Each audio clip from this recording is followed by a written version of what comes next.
basketball program's Alumni Day celebration. That's significant because Dave and I are going to have some guests on our broadcast throughout the next couple of hours. You'll hear from some of the all-time great players here with the Monmouth program. And it's so exciting. Halftime interviews lined up as well. We know we got a big game, but it's also a big afternoon for Hawks fans. Hawk fans are going to love it. And for you Stony Brook fans out there, you're going to get to hear some history of the Hawks. And you got some excitement getting going early as you get on the board with Mido with the slam. Chris Mido, the old Fairfield Stag. He knows this gym from his time in the MAC. He'll start our scoring. Monmouth will try to answer with the short jump hook, and off the back of the rim, Mido the rebound. You wonder if he has a little extra motivation this afternoon, knowing he used to play Monmouth as a league opponent.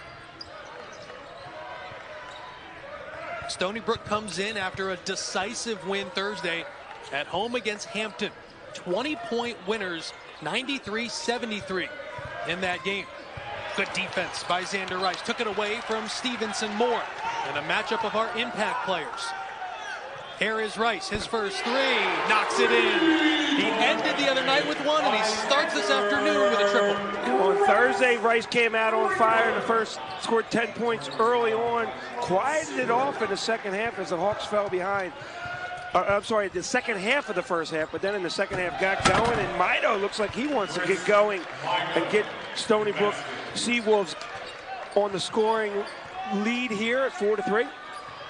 A couple of touches, a couple of dunks for the graduate student from New Carrollton, Maryland. Here's Monmouth Jack Collins, an off-balance leader, and puts the Hawks back in front. Jack Collins is another player, the second leading scorer for the Hawks. Can get to the basket either way. He can shoot the three. And interesting here for the Monmouth Hawks, on the defensive end coming off Thursday, they had to play a dominant scorer and an offensive system that they had to guard against. Tonight, completely different. 4 players averaging double figures, and all players can just go. So not so much of a system as a more, you got to guard straight up. Paint touch. Nikita Konstantinovsky lost it on the way up, and a whistle. He'll go to the line, and good work between he and Valencia as Dean Knoll picks up the foul. It'll send Jarrett Valencia to the free throw line. You know, we saw him exit the other night. Weren't sure if his ankle would be 100%. Practiced yesterday and looks like himself today. Actually thought about that when he went off. It was the tail end of the game. Did not come back into the game. Obviously wasn't necessary with the heroics of Xander Rice. And part of Valencia's game is his athletic ability, his ability to get up to the rim and sky so easily. So an ankle injury is something you would always think could be a challenge, but young man toughing it out, right back out. And he's been a difference as well. His scoring has stepped up. Rookie of the week last week, and also it was in double figures on Thursday night. Yeah, you mentioned it, 13 points, 5 rebounds, 4 blocks as well for the CAA's leading shot blocker. Here is Stevenson Moore around that screen in rhythm, but off the back rim. The rebound to Andre Snoddy. Well, we talked about Moore in the open, his ability to just score in so many ways and explosive. And talking about scoring, there's Aaron Clark, the lefty from downtown. 18 points the first time these two teams met, which was a Stony Brook home win a few weeks ago. Valencia answers with a triple back the other way. Well, we're usually watching Valencia doing some high-flying activity, highlight-type plays. But he has stepped up his game, scoring in different ways, and able to hit the three as well. And here come the Hawks again. Clark just off the rim. Here comes Monmouth. At their most comfortable in transition.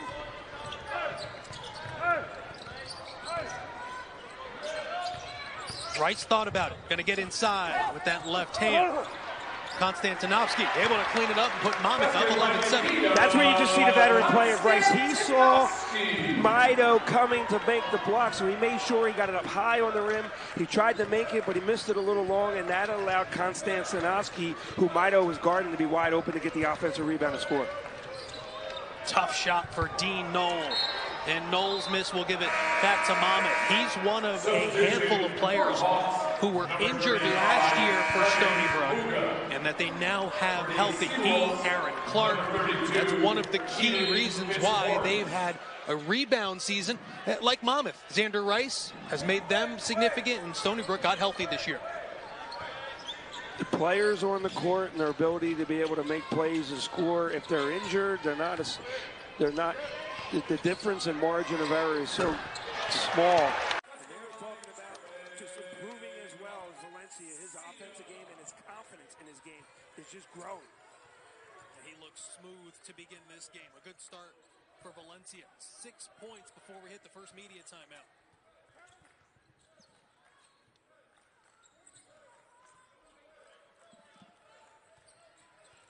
Shot clock winding down. Clark, the screen and roll. Valencia, the big block on Keenan Fitzmaurice. They reset the shot clock, and they most likely shouldn't have. They'll sort that out when we step out. Monmouth, a 13-7 lead over Stony Brook. Bring it right back after this timeout.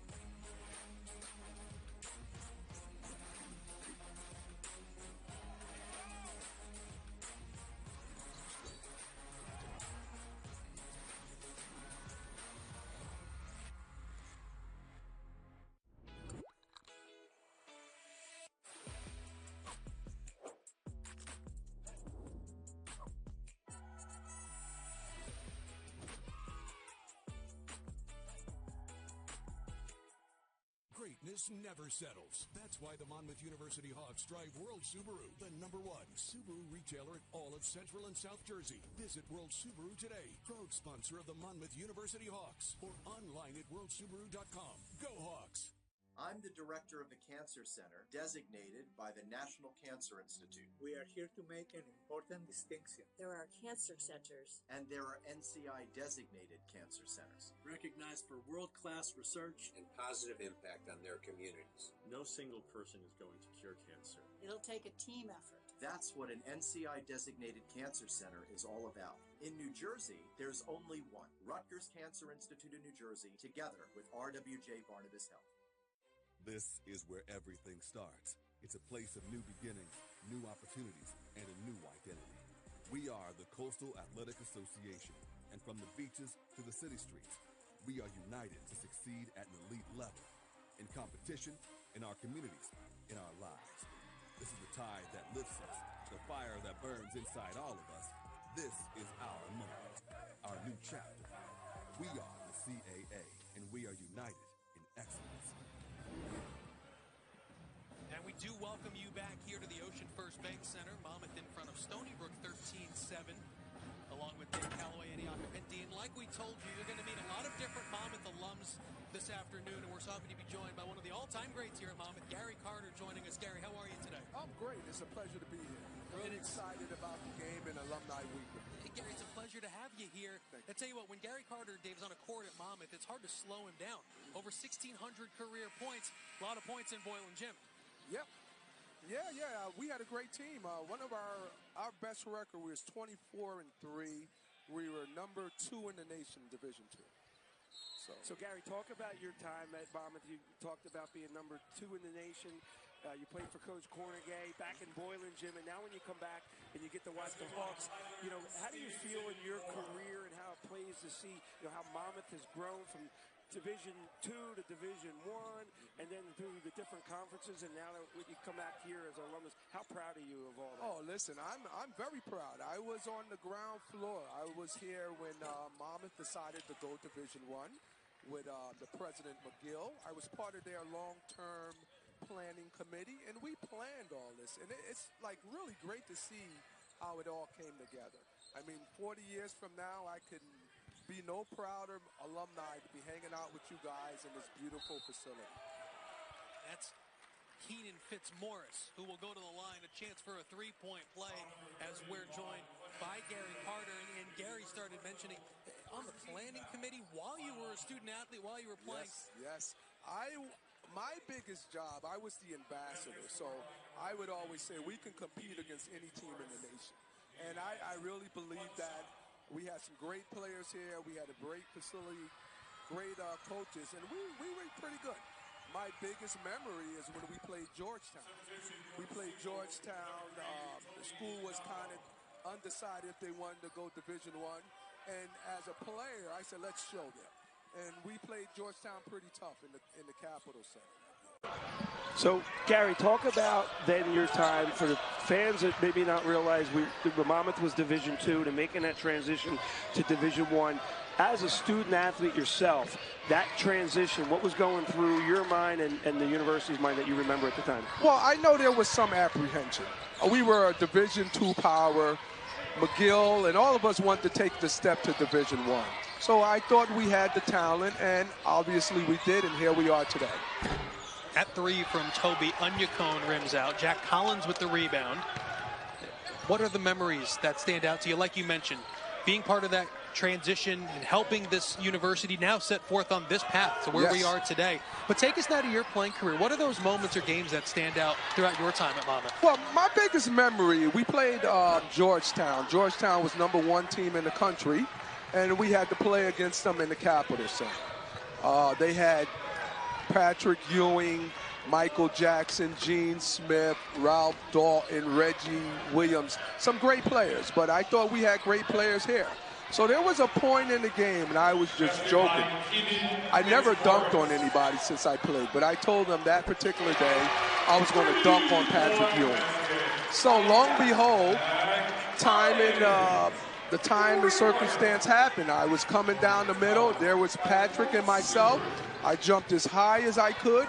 I think he jumped as high as he could, and I just laid the ball right over him. And at that point, I think everybody in the gym knew we were going to be Division I. That must have been pretty cool for you then to watch your alma mater go into Georgetown about 7-8 years ago and pull out that win. You said, that's a great win you had, but I scored on Patrick. Yeah, no, that was a great win, but it's all a stepping stone. So I think without us playing Georgetown the first time, our team wouldn't have had the confidence to go in and beat them. So it's Gary, I'm sorry, talk about exactly that. So for people that are listening that do not know, Monmouth was Division II when you first came to Monmouth. Back then, it wasn't really an opportunity for Division II schools to play the #1 team in the country or Big East schools. You know, the Big East at that time was a powerhouse and just starting to take over. Georgetown went on to win the national championship.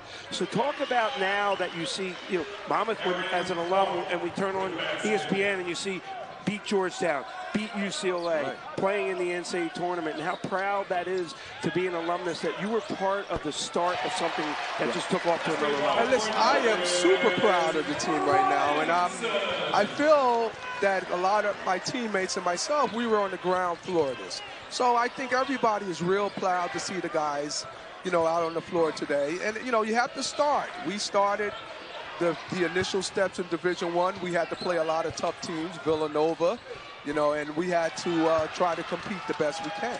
And look what happened now. I am super excited how well the team is doing. We was with Coach Rice yesterday, and he kind of really got to me about giving back to some of the players. So I adopted one of the players on the team. So I think his name is Abdul. And I'm going to show Abdul, he don't know. I'm going to give him some home-cooked meals, but I'm going to take him in my backyard and show him how to play some defense. So, Gary, Abdul can shoot. You're right. You can work on his D. For those out there, Gary Carter, who's joined us as our first guest, just a tremendous player. And he can score like Abdul as well, but he can also get in and guard you. Yeah, that's right, yeah. But, hey, guys, thanks for having me. I am very proud of where the program is going, and I will be here again. Gary, so much. All right, thanks a lot. So much. Thank you for joining us. Thank you. It's great to have Gary Carter joining us. 1,643 career points, 6th all-time leading scorer at Monmouth, who now is on the run. Jack Collins, pitch back. Clement Vuga will go to the line when we come back. Again, we thank Gary Carter for joining us, our first guest on what's going to be an action-packed alumni afternoon here from West Long Branch.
welcome you back into the Ocean First Bank Center. Monmouth an early 4-point lead over Stony Brook.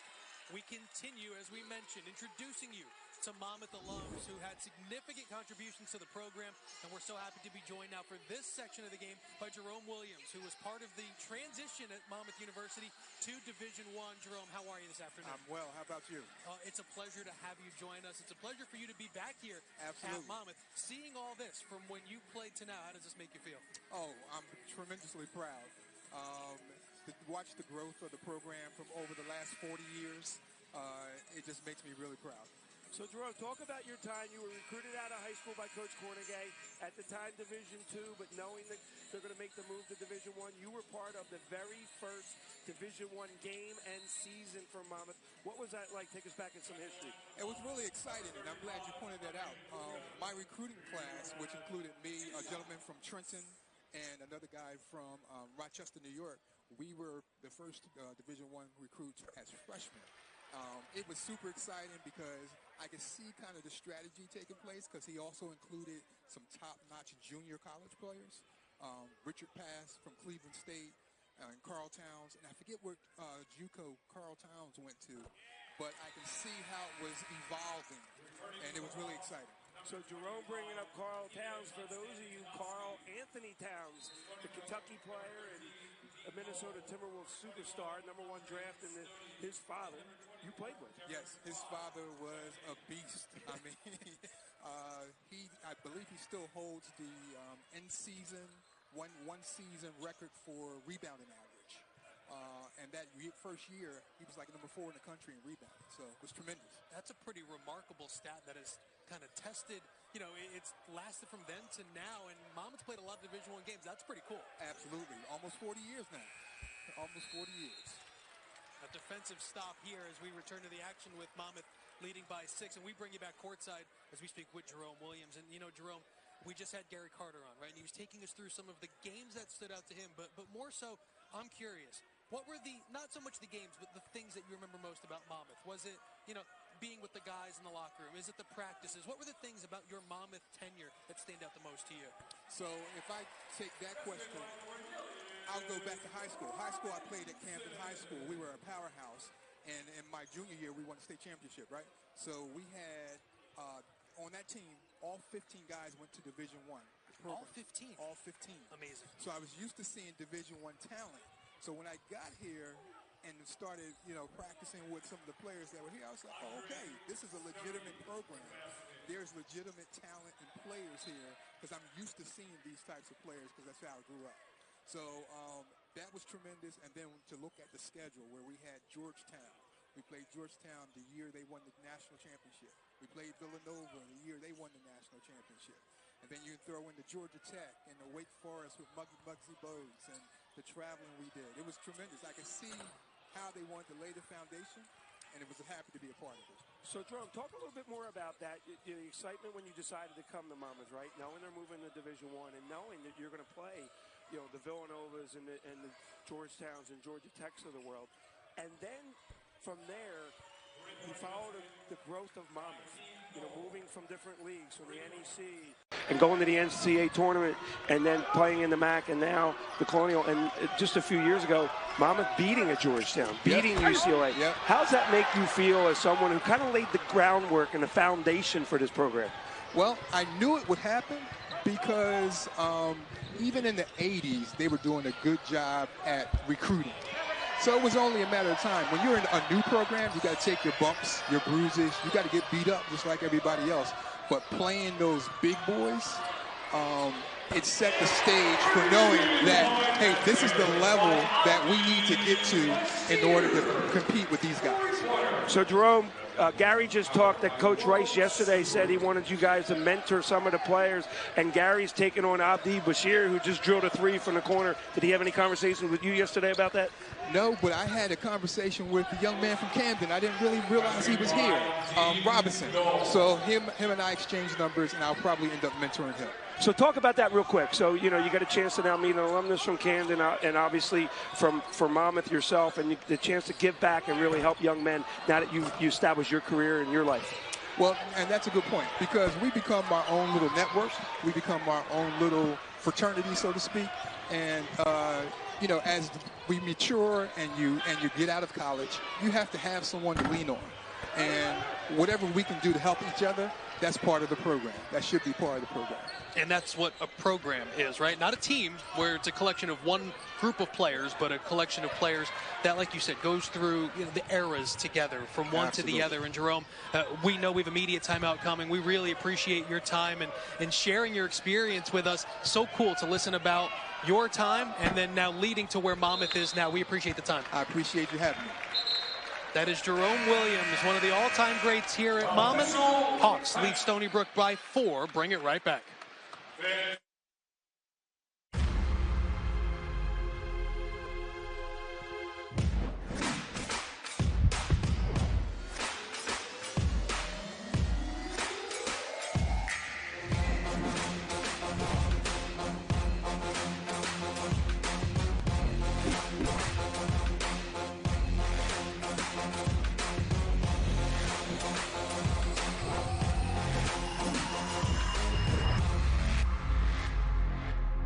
Greatness never settles. That's why the Monmouth University Hawks drive World Subaru, the #1 Subaru retailer at all of Central and South Jersey. Visit World Subaru today, proud sponsor of the Monmouth University Hawks, or online at worldsubaru.com. Go Hawks! Whoever said that the shortest distance between 2 points is a straight line never said anything about the quality of the ride. With Coach USA, you can charter a luxury motor coach for all of your special occasions. From your wedding day to corporate events, sightseeing, trips to the casino, sporting events, and concerts. Enjoy free amenities on board, things like Wi-Fi, restrooms, and movies. So to book your charter anywhere in the U.S. or Canada, just contact our sales office today. The madness of March comes to our nation's capital as the 2024 Jersey Mike's CAA Men's Basketball Championship is back at the Entertainment and Sports Arena in Washington, D.C., March 8th through the 12th. Get ready for big shots, end-to-end action, and exciting finishes as 14 teams battle for a berth to the NCAA tournament. Get your tickets now at caasports.com/MVB to see which CAA team will be crowned in the capital. Greatness never settles. That's why the Monmouth University Hawks drive World Subaru, the #1 Subaru retailer at all of Central and South Jersey. Visit World Subaru today, proud sponsor of the Monmouth University Hawks, or online at worldsubaru.com. Go Hawks! 2 even teams and an even game so far, with Monmouth leading Stony Brook 27-23, 7:33 remaining in the first half. Bring it back here courtside, and we continue the parade of Monmouth alums through. And one of the best scorers in Hawk history joins us now. Will Lewis, how you doing this afternoon? Hey, nice to meet you. Glad to be here. It's a pleasure to have you with us. Will Lewis, by the way.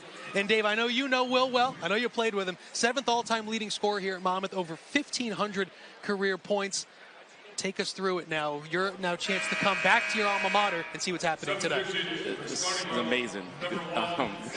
Comparing it to the time that we was here, me and Dave was here. The upgrades, the gym, the nostalgia of obviously being in the tournament a few years, obviously with this great coach here, and with King Rice in the program and what they continue to do, and just make us proud in regards to having our name out there. So, Will, we just got done speaking with Gary Carter and Jerome Williams, who were part of the transition from Division II to Division I. When you got here, the program was starting to establish itself at being very competitive in Division I. You were part of 4 straight winning seasons. And, talk about how when you decided to come to Monmouth and then the level of competition and that growth, we were still fairly young in Division I. But your thoughts on why you came and then that consistency and the growth and where it was starting to go? Well, first of all, it would have been a hard choice for me if there wasn't Division I already. So, just want to thank the guys prior to me because they laid the foundation. My goal was to play at a Division I program. It just so happened to be close to the beach. And it wasn't far from home. I'm a New York City guy. It wasn't far from home, so that helped as well. And we were sponsored by Nike at the time, so that helped as well. But Coach was so good. Shout out to former assistant coach Rob Kennedy. He was really on me in regards to recruiting. They made an impression on me. They had a vision. They were going to play, even though we were in a smaller conference, they were going to play elite competition, and they promised that. So it was a great experience for me. Oh, that's awesome, Will. So Jerome talked about that he was part of the first Division I recruiting class. And I was actually Wayne Zook's first recruit, but he had just gotten the job. You were part of that mega class, the one that came in and really got the program going. It was yourself, Al Blackwell, Chucky McKay, Jim Fromhartz, Jimmy Keene, Al Sturm. Talk about that group that you guys brought in, because that was what really put Monmouth on the map as far as a recruiting class as well. Yeah, we all came from different backgrounds, different shapes. Me from New York City. You had Al from down here from Toms River. You had, Sturmy. You had Jimmy Keene, Froms, Andy Partey. We were all from different backgrounds, and we came together to try to accomplish a goal of creating a winning tradition here. And I think we kind of, did that on our 4 years here. Foul on Monmouth's Book Robinson with 5:14 to go in the first half. Aaron Clark will get it inbound with Monmouth leading Stony Brook 29-25 after the Jack Collins bucket. And, Will, you mentioned the elite competition that Monmouth played, but I'm curious about what Dave just said.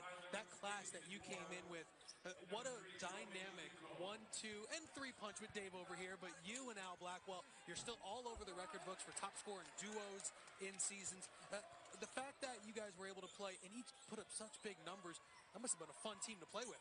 Yeah, it was fun. We had an offense. At the time, we didn't think too much of it. we young kids. We wanted to run and gun. But when you play those top tier programs, it helped us tremendously. You had to be fundamentally sound. You had to know how to pass. You had to know how to shoot. So I think running that Princeton offense helped us tremendously, especially when we played the top tier competition. And when you have a shooter like this guy right next to me, you have just a beast. And Alex Blackwell, it made my game so much easier to just blend in. And his game, he was nicknamed the Chill, and there was a reason, because Will was unbelievable in the middle. 12-foot, 13, 14, 15-footers. It was a layup for this guy, Eddie. This guy could knock him down. Well, you don't score that many points and do that work in the mid-range without doing a lot of work. What are the memories, that stand out to you in your time? Just preseason, coming in here early, prior to classes starting, the track work, the preseason scrimmages, just everything, the work that we put into just to make us, successful throughout the basketball season. So we put a lot of preparatory work prior to the season. It helped us tremendously. Well, Will Lewis joining us here today. What a great day for alumni. We got ourselves a big game, too. Come back and join us.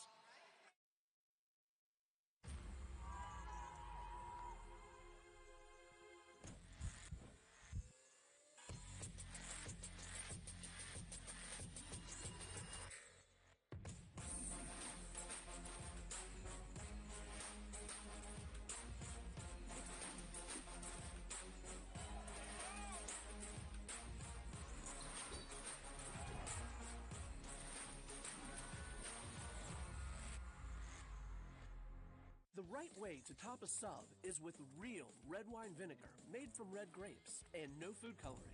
And the right way to film it is in slow motion. Obviously. Because authentic ingredients make a sub above.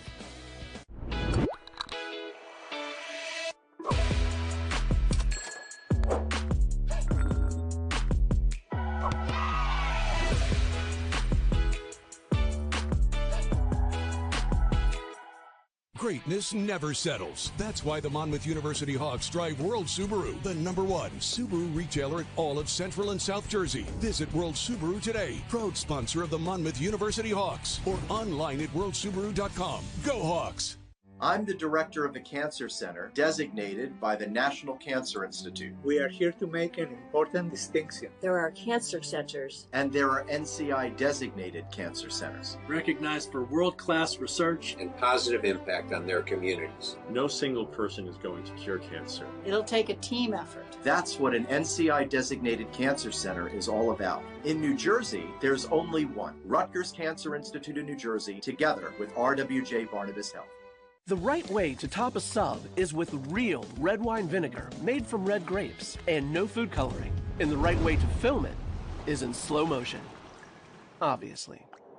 Because authentic ingredients make a sub above.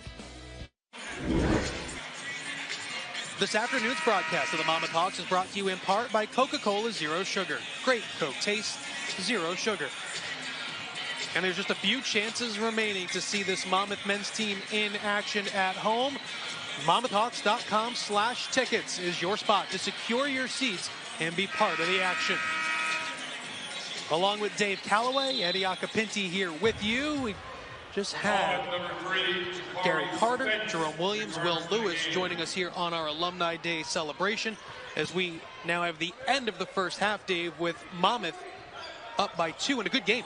Yeah, and actually Stony Brook really known to be the balanced team in scoring, and Monmouth likes to go to that guy right there, Xander Rice. He hit a 3 early on, has not scored since, and it's been the balanced scoring attack of Jack Collins and Valencia, along with Robinson, have done most of the offensive work for the Hawks. And as you mentioned, we got a tight game here, 2-point lead for Monmouth, and they'll get the ball right here. Number 13, Jack Collins returns. You know, we're having all these alumni conversations, but pardon me a minute. The guy sitting next to me for a lot of the games this season is Monmouth's 9th leading Division I scorer, over 1,400 career points. But Dave, I've got to ask you about these. To have the shooting numbers that you had in this day and age of analytics, you were way ahead of your time, my friend.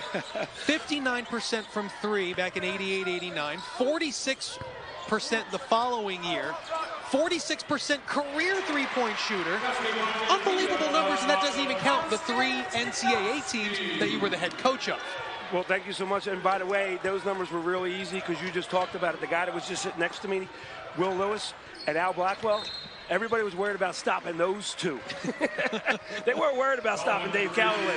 So it was easy. I was just open, and all I had to do was knock it down. One of the original big threes, Will Lewis, Alex Blackwell, who was the only Monmouth player to play in the NBA still, and Dave Calloway. Monmouth a 4-point lead over Stony Brook. We've got more interviews coming up. We actually have a real treat at halftime, which we're going to just wait on that a little bit. We've got to keep you wanting a little bit more. Now we're going to get back to the live action, these 2.5 minutes before the break. Stony Brook and Monmouth, each team 7-6 in the league. Shot clock winding down. Keenan Fitzmaurice rims in and out, and the rebound to Jack Collins.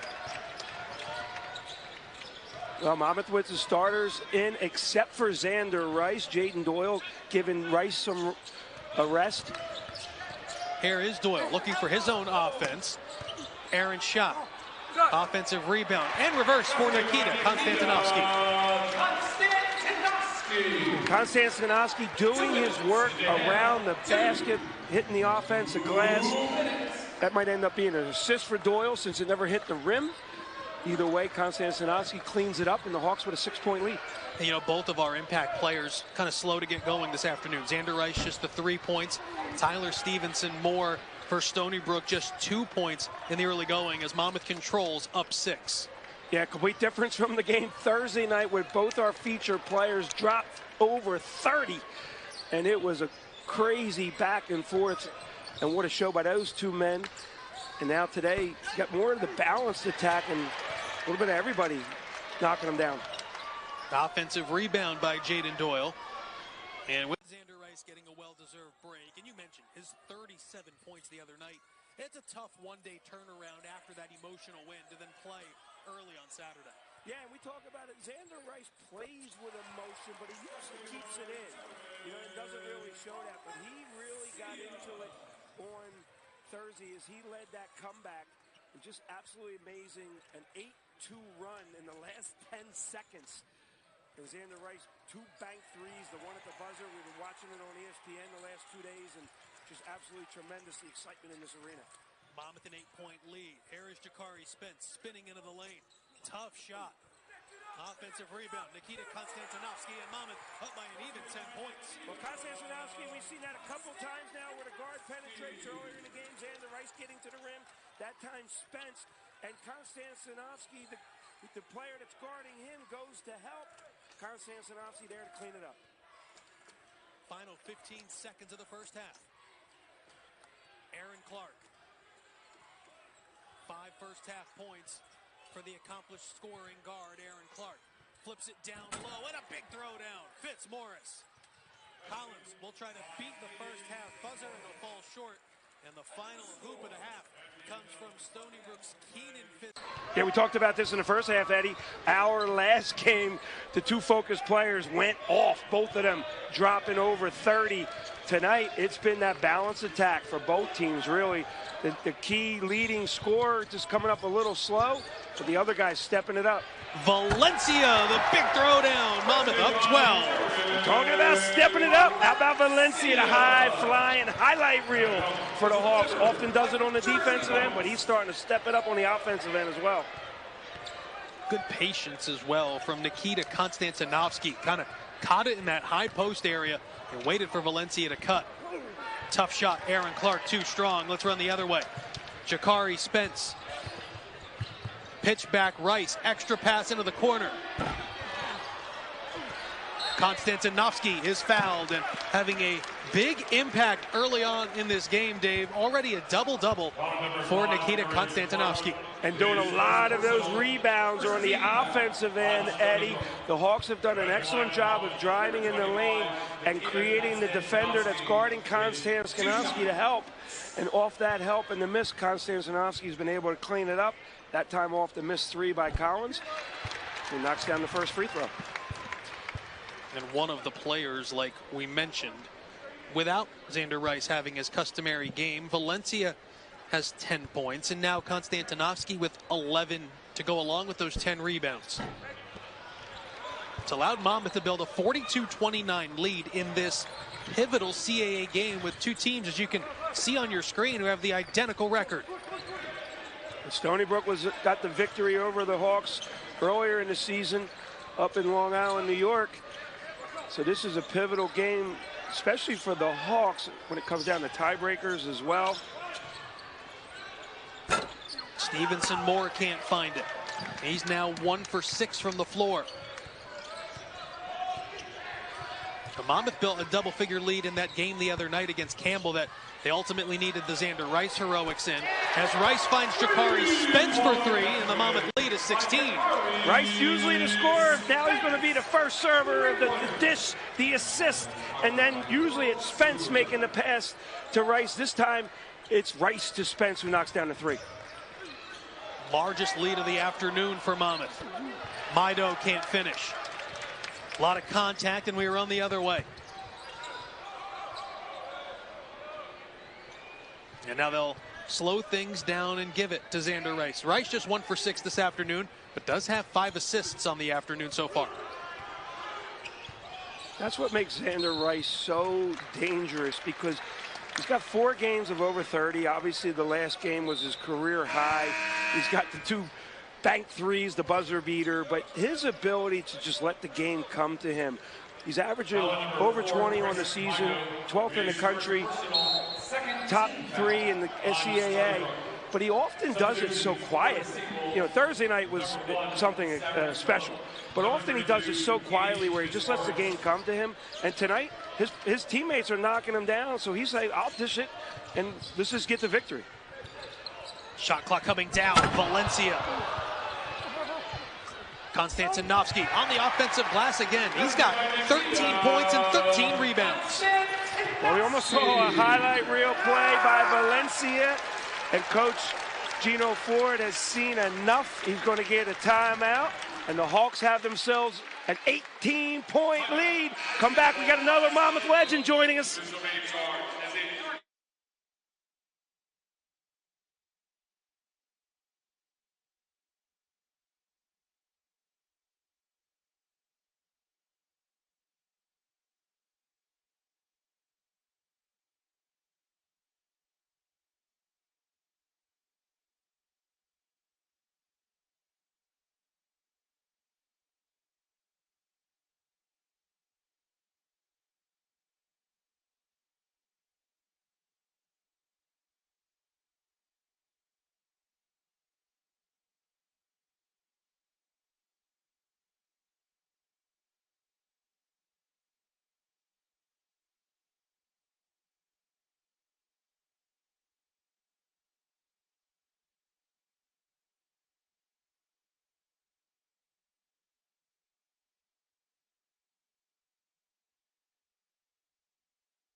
And we welcome you back as Monmouth has extended its lead to 47-29.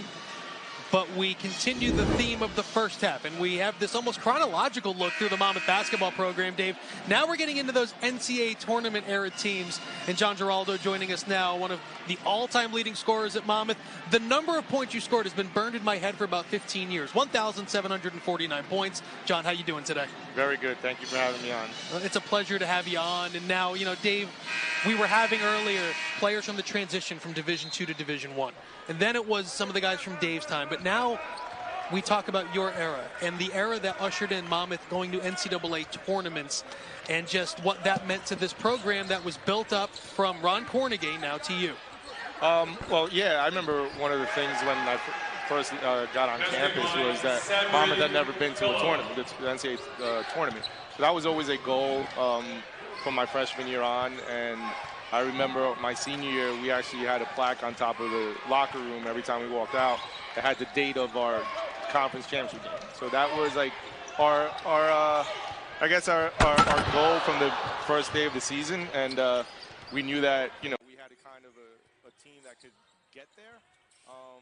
And fortunately for us, things broke our way. We were able to play a home game on a championship game when, it was at the higher seed. And, memorable game against Ryder that we won by one point, and that was the first chance that Monmouth got to go to the tournament.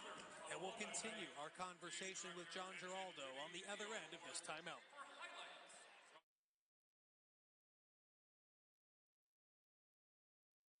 The right way to top a sub is with real red wine vinegar made from red grapes and no food coloring. And the right way to film it is in slow motion. Obviously. Because authentic ingredients make a sub above. I'm the director of the Cancer Center, designated by the National Cancer Institute. We are here to make an important distinction. There are cancer centers. And there are NCI-designated cancer centers. Recognized for world-class research and positive impact on their communities. No single person is going to cure cancer. It'll take a team effort. That's what an NCI-designated cancer center is all about. In New Jersey, there's only one. Rutgers Cancer Institute in New Jersey, together with RWJ Barnabas Health. This is where everything starts. It's a place of new beginnings, new opportunities, and a new identity. We are the Coastal Athletic Association, and from the beaches to the city streets, we are united to succeed at an elite level, in competition, in our communities, in our lives. This is the tide that lifts us, the fire that burns inside all of us. This is our moment, our new chapter. We are the CAA, and we are united in excellence. Getting that perfect slice is satisfying, fulfilling, and rewarding too. But we don't do it for fun. We do it for fresh. Slice to order makes a sub above.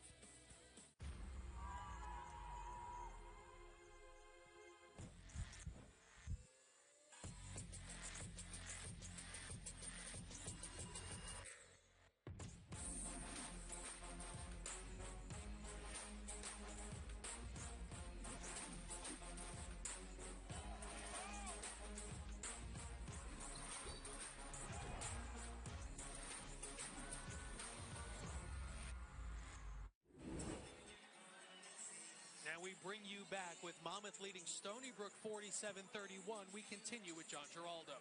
So, John, they just showed on the big screen the Maris game and the Mustafa Miracle 4-point play. Thursday night, Xander Rice hit back-to-back bank shots to win the game at the buzzer. The first one set up the second one, and it brought me back to that Maris game where you pulled up. We were down 5. He hit a 3 from almost the same exact spot that led to the Mustafa 4-point play. Talk about that moment and then leading into obviously the Ryder game and going to the end and winning the NEC championship. Well, as since I've left Monmouth and thinking back on that shot was probably, 8 to 10 feet behind the line, and there was still 20-something seconds to go in the game, or enough time. And I'm sure every time I look at it, I think to myself what everybody on the bench was thinking when I let that go. Because it wasn't a great shot. That's back in the 90s. 5 feet behind the line is not a good shot. Nowadays, that's a good shot. Everyone takes shots from 5 feet, 10 feet behind the line. In that game, I remember just letting it go. You know, I felt comfortable. I had some space. Didn't have the best game up until that point. But I feel like once that shot went in, it gave us, some hope because we cut it to a one-possession game. And then right after that, the kid misses a free throw, and Mustafa gets the 4-point play, probably one of the most memorable moments in the basketball history of Monmouth, and was able to tie the game. But I'll never forget what he said. He's like, Barris called the timeout. I remember Mustafa telling us, he's like, thank God they called the timeout, because he was so hyped up that he wasn't sure he was ever going to compose himself to shoot the free throw. And they called the timeout. Mustafa was able to make the free throw, give us up one.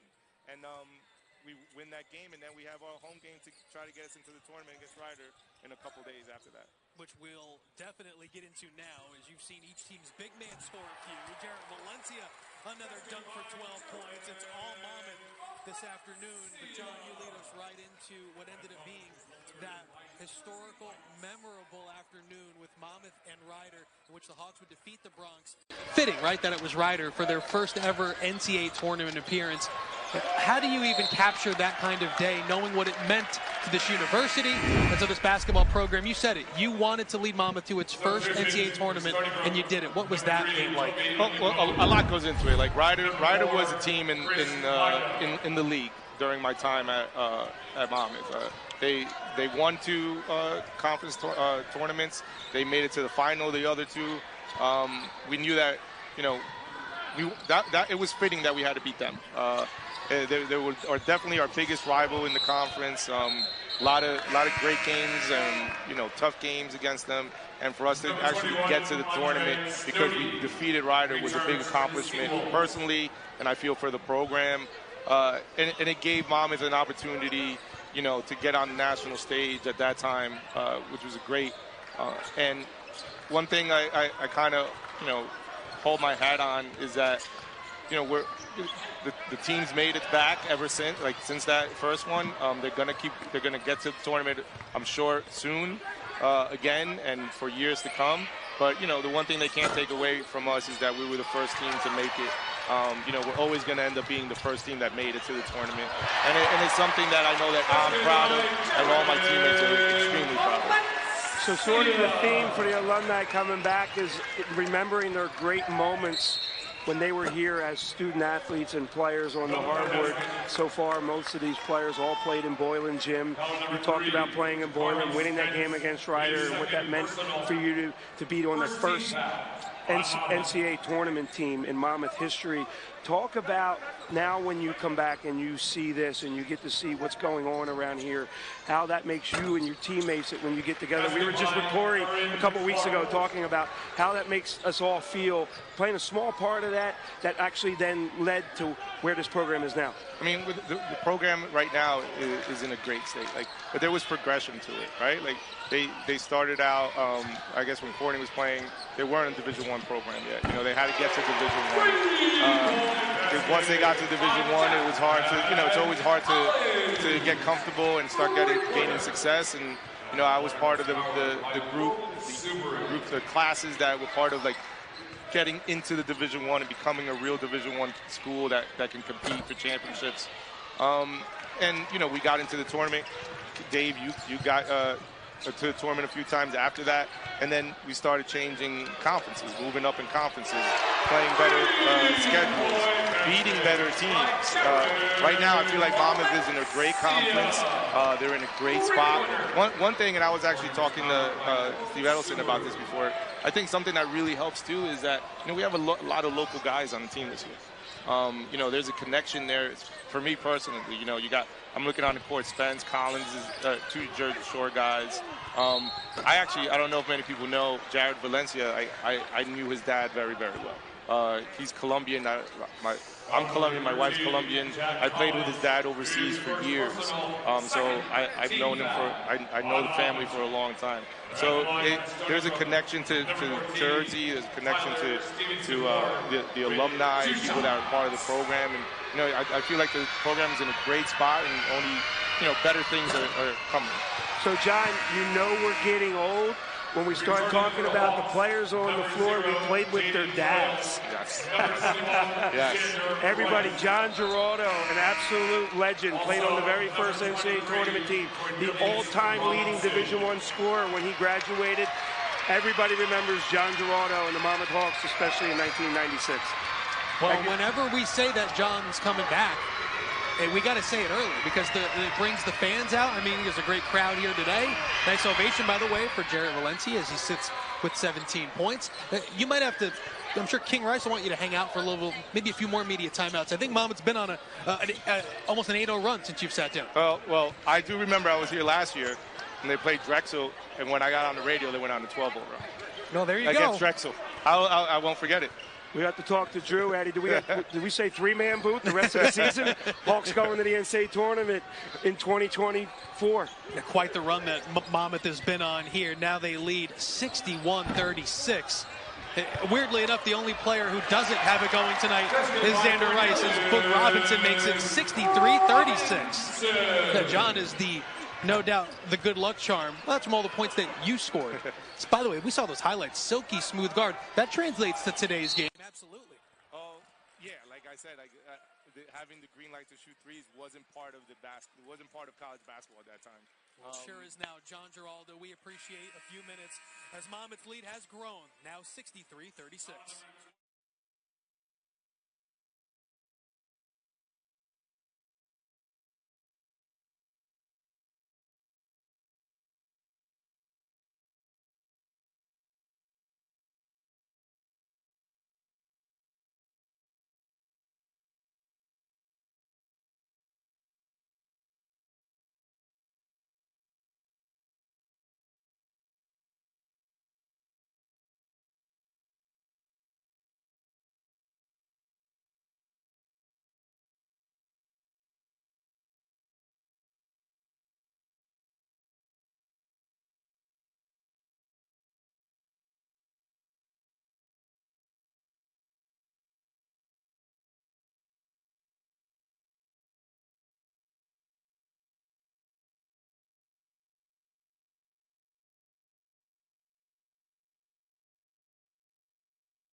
Now we welcome you back to our broadcast.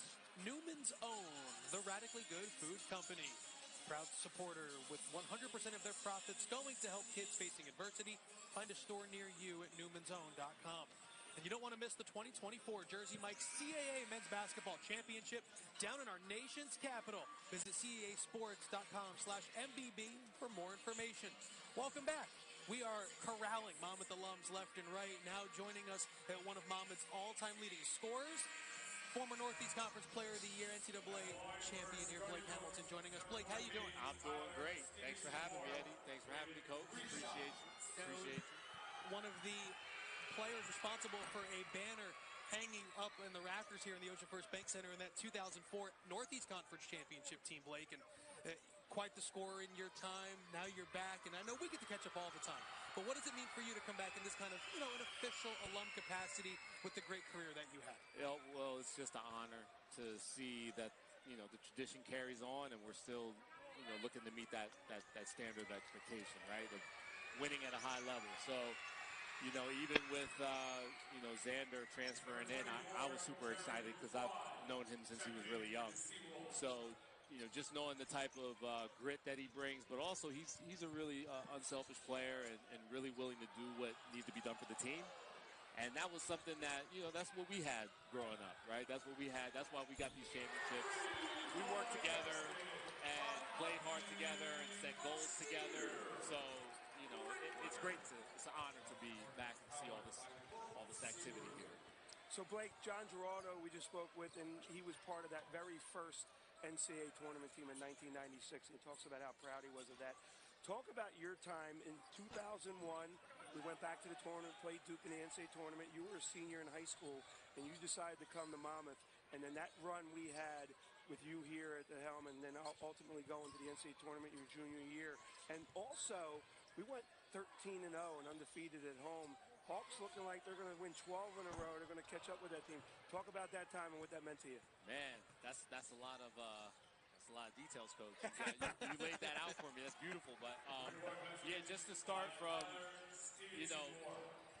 being recruited, but I didn't really know where I wanted to go, and I didn't necessarily want to go too far. And I'm from Harrisburg, Pennsylvania, so shout out to Rasan Johnson, Kevin Owens. Who else played at that time when you guys won that championship? Russ Anderson, Jason Crail, Chris Kenny was my time, but there was a lot of guys that helped lead me over here. I came out here, saw the beach, saw what the team was doing, and the level of expectation, and I signed up, and we didn't look back. We had some lumps early, but I think we pulled together, set some definitive goals, and really this goal of the home winning streak. I hope that they do beat ours, but that was something that we set as going into our championship season. So, all this stuff is great, and it's good feedback for the kids to grow into and really, break down what we did and create more opportunities for the future kids to come, right? Blake, to watch your time, and I was lucky enough to be in college when you were in college, and watch your growth and development into not just the Northeast Conference Player of the Year in 2005, but one of the best players in the Northeast in your time. The development that you had here, what do you take the most pride in your game? Because watching you as you went on here at Monmouth, it was remarkable to see the steps that you took individually as a player. Yeah, well, individually, I think, even though I was a talented player, I had a lot of gifts. I had a lot of good people around me. So reminding me of things that I need to hold myself to account, like whether it's running the floor or being ready, to really just play hard defense, right? Because I was talented, but I remember Coach used to tell me I was lethargic, right? I always use that when I'm training other kids. Oh, yeah, look at that banner. That's beautiful, 2004. But, really what I learned from, some of my guards, like I said, Rasan Johnson, Dwayne Byfield, Brandon Owens, like guys that I trained and worked out with, they shared a standard of, what you need to do at a specific level, and, it met at the perfect time, and Coach and I, we had a lot of good times with those seasons, man. It was great. So, personal development was good. I think it was a combination of, my coaches and then my teammates, my trusted teammates that really just pushed me. Because when I went home in college, after we took the loss from my sophomore year, right? Wagner, remember him? Jermaine, what was his name? Jermaine. From Wagner. From Wagner. What was his name? Jermaine Hall. He was like the player of the year, right? Mark Porter, Jermaine Hall, yeah. Those guys kicked our butts, right? We responded. We came back the next year, and, we worked. We worked all summer, came into the fall, and set the standard, and came in and won a championship, and went undefeated at home, regular season champs, you name it. We did it. But it was, completely a team effort. Just to answer your question about, my individual skills, I did have a lot of talent, but the success was brought in by us collectively coming together, and working. Blake Hamilton joining us now. Still, by the way, holds the program record. Most field goal attempts, most shots in a game without a miss. 9 for 9 back on December 9th, 2004 against UMKC. Blake, we appreciate some time. Thank you so much for joining us. I love that. You make sure you let Justin Robinson know. All right, make sure you let J. Ron know. I hope he's listening because that's my boy. But thank you so much for the time. I appreciate you guys. That is Blake Hamilton joining us here. Bring it right back. Monmouth up big over Stony Brook. All right, brother. The 2024 Monmouth University Golf Outing presented by Defined Logic is fast approaching, so lock in your spot today. This year's outing will take place at beautiful Matitaconk National Golf Club on June 3rd, and there are many ways to get involved. For more information, visit monmouth.edu/golfouting, call 732-263-5400 or email golfouting@monmouth.edu. Greatness never settles. That's why the Monmouth University Hawks drive World Subaru, the #1 Subaru retailer at all of Central and South Jersey. Visit World Subaru today, proud sponsor of the Monmouth University Hawks, or online at worldsubaru.com. Go Hawks! Whoever said that the shortest distance between 2 points is a straight line never said anything about the quality of the ride. With Coach USA, you can charter a luxury motor coach for all of your special occasions. From your wedding day to corporate events, sightseeing, trips to the casino, sporting events, and concerts. Enjoy free amenities on board, things like Wi-Fi, restrooms, and movies. So to book your charter anywhere in the U.S. or Canada, just contact our sales office today. Greatness never settles. That's why the Monmouth University Hawks drive World Subaru, the #1 Subaru retailer at all of Central and South Jersey. Visit World Subaru today, proud sponsor of the Monmouth University Hawks, or online at worldsubaru.com. Go Hawks!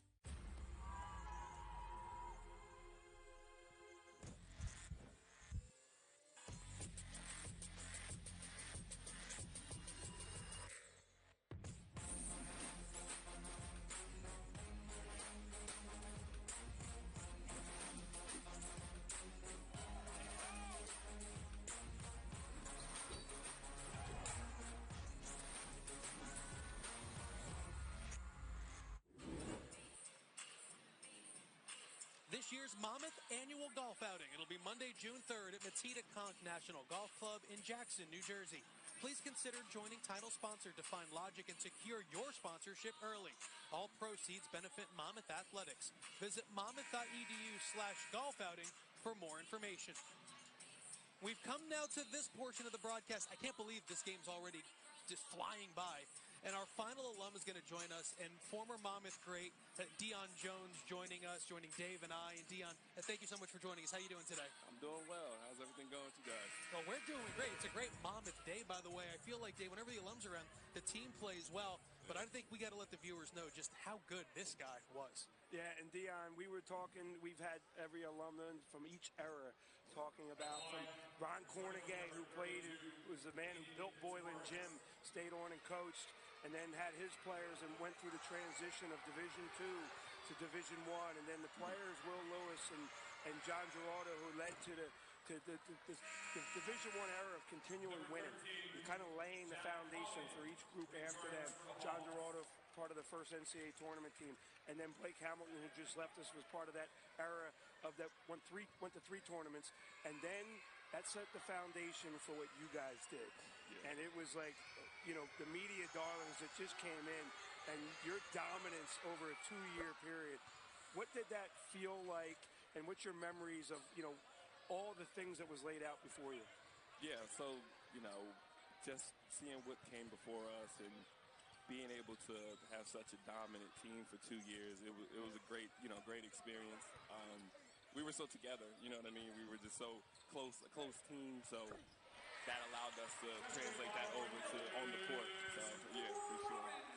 You know, Dion, a group that was together, but I think people maybe should realize that you didn't come in to a team that was doing that. You were one of those guys that committed to King Rice and this program that built it up. I remember talking to people that when you transferred from Towson to Monmouth, that was a big deal. Yeah. What did you see in this Monmouth program and Coach Rice that led you to do that, which ultimately set up all of the success? Yeah, I mean, I just saw like a togetherness team, like a team that, you know, that Coach Rice wanted to build, you know, him coming in, wanting to bring his guys in, and I saw how bad he wanted it, and I saw the guys that came in after me and with me, I saw we all wanted it.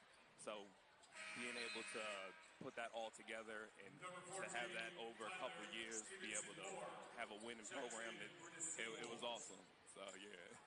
So during your time, this walk the fans that remember that excitement, all the big wins, knocking off the powerhouse teams. The place here was just rocking every night. The excitement it was during that time for you and your teammates.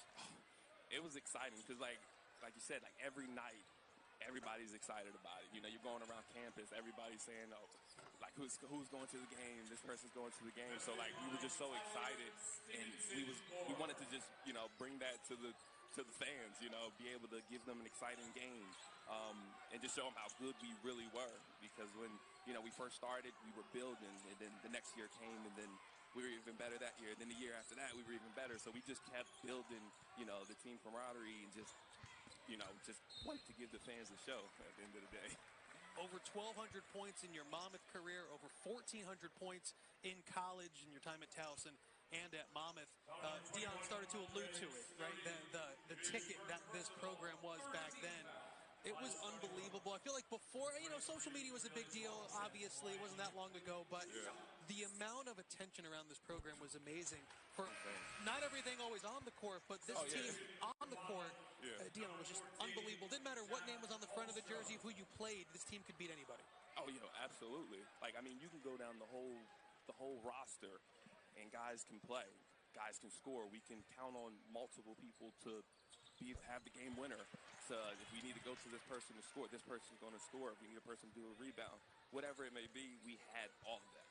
So that was a really good, it's comfort to know that we have all these different guys that can score, that can pass, that can rebound. But ultimately, everybody wanted to win. So that was the most important part.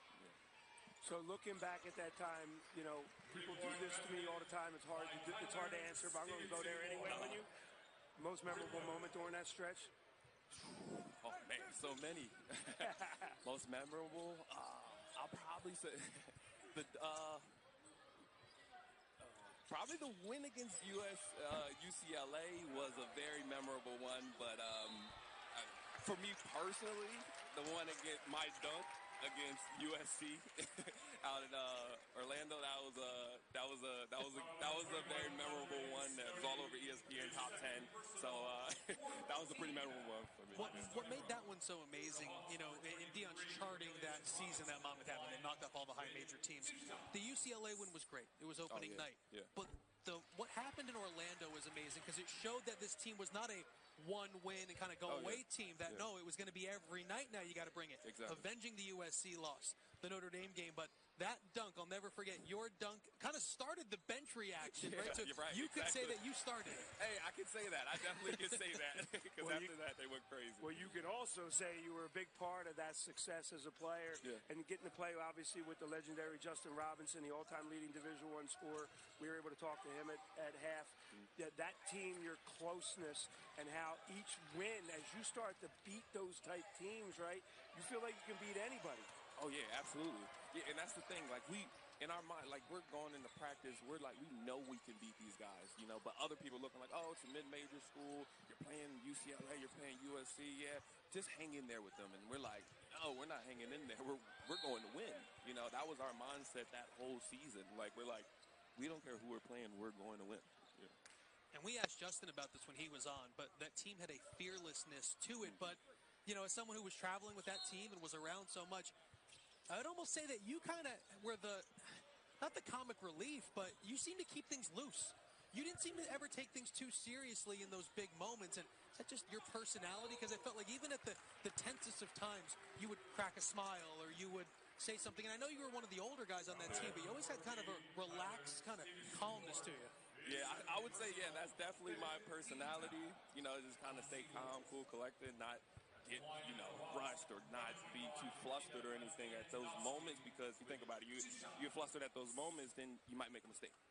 But if I'm like relaxed, I'm like, all right, let me calm everybody down. If they're seeing that I'm calm, then I'm like, okay, all right, we're not, I'm one of the captains, so they kind of looking to me, you know what I mean? So if I'm calm, crack a smile, enjoy the moment, So that was one thing that's just a part of my personality that I brung over to the court. So Xander Rice, I'm sure you know about the heroics the other night. Yeah. He talked about after he hit the shot, he ran the J-Rob, and he remembered growing up as he came here as an 11-year-old and grew up watching Deion Jones and Justin Robinson play and those Hawk teams. To see him now back and see what he's doing, how's that feel? That's part of your family, right? Oh, absolutely. Like Xander, I talk to him every now and then. I reached out to him after the game. I said, man, that's awesome. Keep doing your thing. But it's awesome to see him doing this. When I came here, he was like, 10 years old maybe? Just like a young guy. And we're like, we're telling him get out the way when we're practicing, and now look at him, like getting 37 points. Come on now, that's awesome.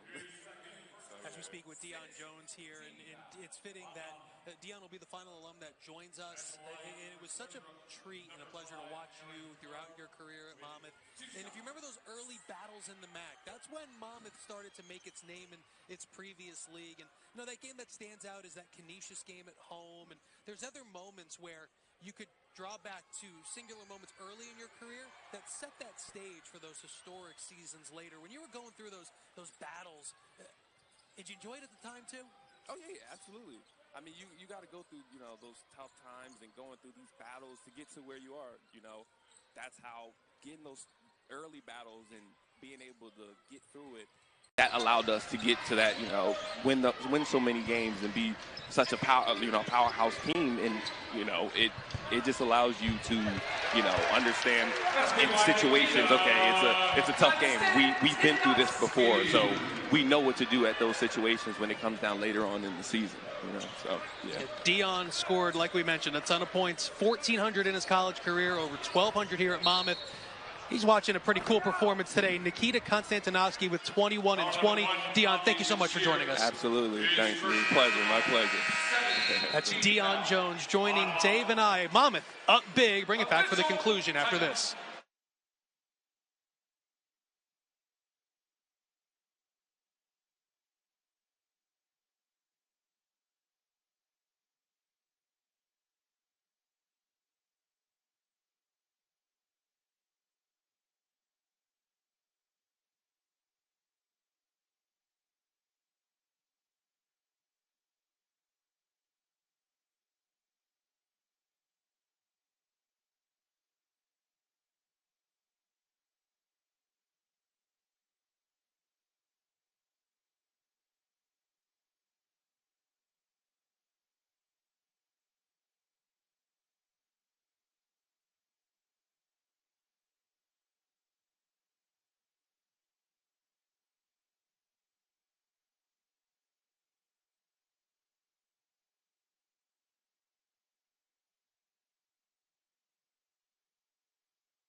Well, Dave, while we've been catching up with alums, there's been a historic game going on. How about 20 and 20 for Nikita Konstantinovsky?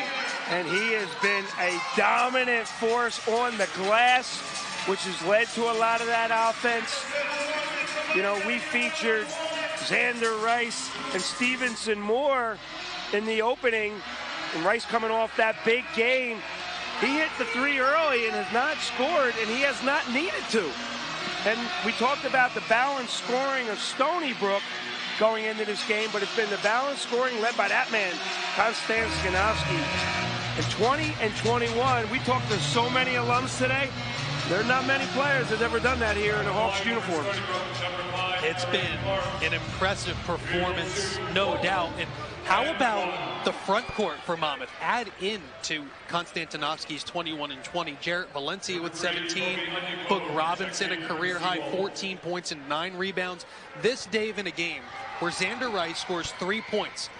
The other night, you could make the case it's hard emotionally to rebound off of a game like Monmouth had Thursday. For Xander Rice to score 3 points and Monmouth to be up 21, maybe this team is hitting its stride. Well, and this would be the time, right? But yeah, let's go back to Thursday night. And Xander Rice, we talked about, he plays with a lot of emotion, but you don't see it that often. He holds that in. And he lets the game come to himself too, right? He never really forces much. But Thursday night, when the Hawks fell behind, Xander Rice recognized that he had to start making some plays, and he hit a 3 at the top where he got knocked down, and he was fired up. And he got the crowd into it, and he got his teammates into it. And they picked up that defensive intensity, and his teammates got him back into the game on the defensive side, and he led the scoring way. And obviously with the 2 bank threes and the one at the buzzer won the game. But to your point, he led his team, and now his team is now feeding off of that Thursday performance and taking over here on the offensive side tonight. I mean, we came into play today talking about when we came on air, the 2 teams, and you could see it in your score graphic there, identical records, right? This was a key CAA game for standing reasons, and with a great crowd on hand. On this alumni day, Monmouth went and showed there's some resolve to this team. There is some guts to this squad that now leads by 21, and it's really started with Valencia today. Yeah, well, often it does because he's such a highlight reel type player. He'll get it going on the defensive end. Thursday night, there was a highlight reel where he was part of 3 straight highlights, and it was just amazing with a follow-up dunk as we see him applauding his teammates. And, you know, he is the one that can get the crowd into it because he's such an exciting player. Mentioned a lot of times it's on the defensive end, but he has really picked up his offense performance. We talked about this rookie of the week last week, and now coming off another 2 great scoring nights, double digits, 13 the other night, and at 17 today. And Monmouth with a big advantage on the glass. 43 rebounds compared to just 31 for Stony Brook. They have shot it and shared it well today. And you want to be playing your best basketball later in the season as Robinson's strong game continues. And maybe that buzzer-beating win over Campbell was that moment that Monmouth took to then take the next step as they're 2 minutes and 20 seconds away from their 12th straight home win. And you mentioned that leading into their last home game, senior night, next Saturday, they will have a chance to tie Blake Hamilton's team, the 2004 NCAA tournament team that went 13-0 at home in Boylan Gym. And now they're able to continue that and maybe tie that record on Saturday. After the Abdi Bashir 3, he's in double figures. Monmouth will bring in a couple of reserves. But while we have a minute, Monmouth University Giving Days will take place March 20th and 21st. You can support your favorite team today by signing up as an ambassador to help spread the word. All funds raised on Giving Day go directly to the team or program of your choice. For more information, visit MonmouthHawks.com/givingday. I don't know if you can script out, if you're a Monmouth and a Monmouth fan, a better day than on Alumni Day and a pretty good crowd here in the Ocean First Bank Center. A performance like this from the Hawks. Yeah, I think all the alumni that we talk to are so proud of their time here and the foundation that they played a part of to lead to where the program is today. And then further to come, they were all gushing with joy to watch this team perform at a level like this today. It's been cool, too, as Monmouth now has Corey Miller, Jack Leahy, Sam Fagan, Quinn Peters, Braden Allen all in the game. It's been cool, whether you guys set it up this way or not, but the chronological flow of the day from Monmouth's pre-Division I time through that early Division I time, then through the NCAA teams, and then all the way through Justin Robinson and Deion Jones. It's pretty cool. And every program has their stories that make them unique, but it's been cool for us to be able to bring to the viewers that Monmouth basketball story over the last few hours. So prior to the game, they honored Bill Craig, the VP of Finance, who was responsible for making sure we had enough money to run the program and enough money to eventually build this beautiful arena. He was part of all that, and he got to experience that.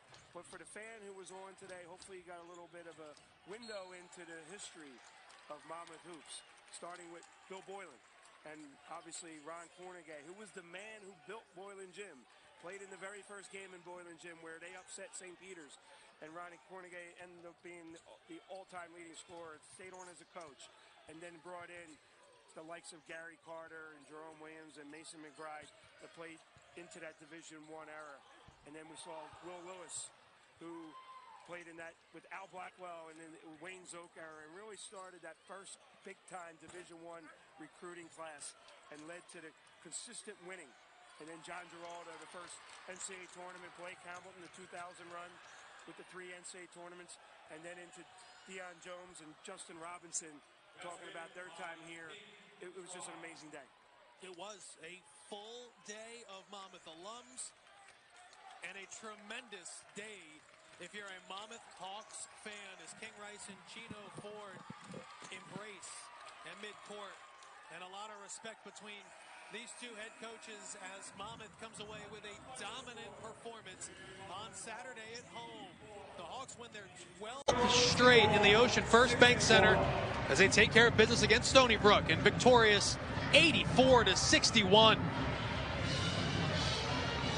Monmouth improves to 15-12 overall, 8-6 in CAA play, while Stony Brook falls to 14-13, and their league record evens up at 7-7. A lot to unpack as you take a look at your final game stats, brought to you by RWJ Barnabas Health and the Monmouth Medical Center. Monmouth shoots 45% in the win. You can see they hit 9 threes, and of those 9, just 1 coming from leading scorer Xander Rice, who was needed Thursday more than ever, and today he watched his teammates